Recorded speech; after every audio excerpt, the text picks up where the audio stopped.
Hi, welcome to Mental Health Monday Check-ins with Jamie Lynn. I am Jamie Lynn. So this week I want to focus on children's mental health.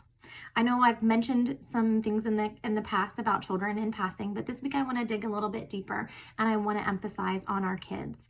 The most common mental health issues that kids are facing today are ADHD, anxiety, which includes a whole category of disorders to include general anxiety, separation anxiety, PTSD, and others.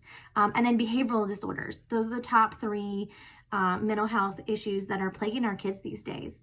And it's a really big deal. We need to help them while they're young so that they can become healthy adults, healthy young adults, and then healthy adults. And we want to make sure to nurture their mental health. So if you are concerned that your child or children might be suffering from anxiety, talk to them. You know your kids the best. So if anxiety is something that you're worried about, ask your kiddo, what worries you? Ask them, how is your body feeling? Do they have headaches? Are they having stomach aches? Those are directly related to anxiety.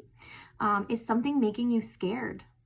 Ask them these questions and that'll help you figure out if they have anxiety and what's going on, and then you can go from there. If you're concerned that your kiddo might be going through some depression, some questions to ask are, do you feel sad?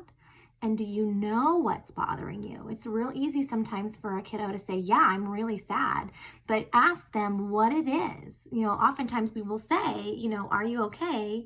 And they'll say yes or no. And we don't dig deep because we're worried that maybe they won't tell us, or maybe we'll make it worse, or maybe we'll drag up something bad that happened today and we want to go forward. No, ask your kiddos, do you know what's bothering you? And talk about it. Who are your friends and what do you do with them? That's a really big piece for our young children.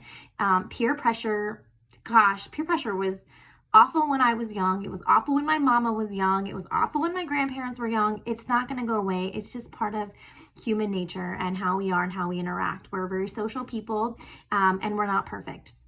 So ask your kiddo who they're hanging out with and what do they do for fun, and find out if they're doing healthy things that are age appropriate or not. And that can help you figure out if your kiddo might be depressed or not.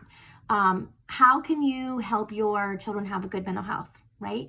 Be intentional and attuned. Pay attention to your kiddo. Don't sit and play on your phone. Don't sit and do the weekly crossword puzzle while your child is telling you something. Pay attention to them. Give them that time. They deserve that, and it will help their mental health. Balance closeness with compliance. So it's one thing to be friends with your kids, which I don't recommend, but you can have a good relationship with them, but they have to understand that there's got to be compliance because you're an adult and they need to understand that you have healthy rules that you expect them to follow. So you want to balance that out. Allow them to experience distress and failure. I know most moms, we don't want to see our kids fail. We want to help them in every way possible, but we have to let them see what it feels like to not be perfect every time or ever, and to fail or to fall, and then show them how to get back up. I know I've talked about this in the past. My cat of 17 years died a couple years ago. My daughter was 4, and I cried really hard, and I could have hidden that from her, but she needed to see what it looked like when her mom is upset and how I coped healthy, which was mostly just crying and looking at pictures and talking about him with her. My husband was deployed, so it was, her and I hanging out and I just going over memories and showing her that's a healthy way to grieve and cope. So we need to let them experience sadness, but walk those paths with them and show them healthy ways to overcome these.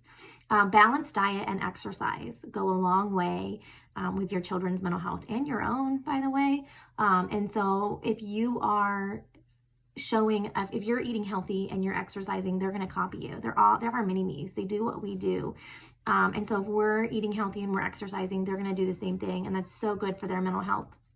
And teach them healthy coping skills. I mentioned with grief. Another thing that we let our children see in our household is sometimes my husband and I don't agree. We don't fight by any means, but we have disagreements, and we don't run and hide them upstairs or hide ourselves away upstairs so that the kids don't see us upset. They need to know that mom and dad aren't perfect and that we disagree sometimes.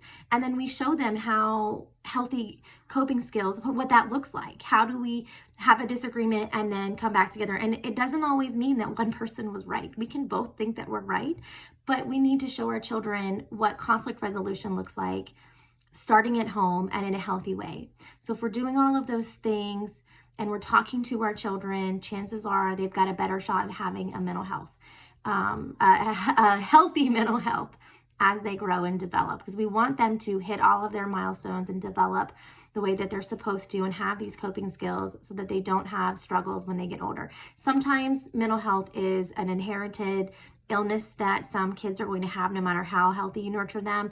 I read a book recently about schizophrenia. Sometimes there's nothing you can do if someone is going to develop schizophrenia later in life, but don't let that worry you.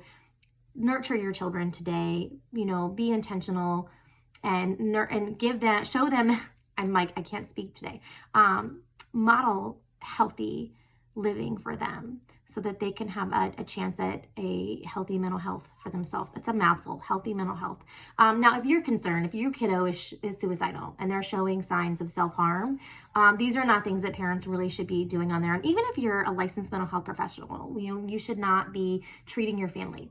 So reach out to your primary care provider, to your doctor, to the pediatrician, let them know what's going on with your kiddo, and then maybe look into counseling, look into psychiatry. If your child is self-harming, that's so much bigger than just giving them a hug and listening to them. So we need to take that really seriously.